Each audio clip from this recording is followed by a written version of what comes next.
చక్కని సీతకి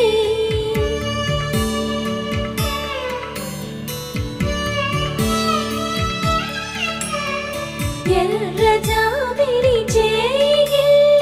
రాముడేడని అడుగుతుంటే చూడలేదని పెదవి చెప్పే చెప్పలేమని కనులు చెప్పే నల్ల పూసైన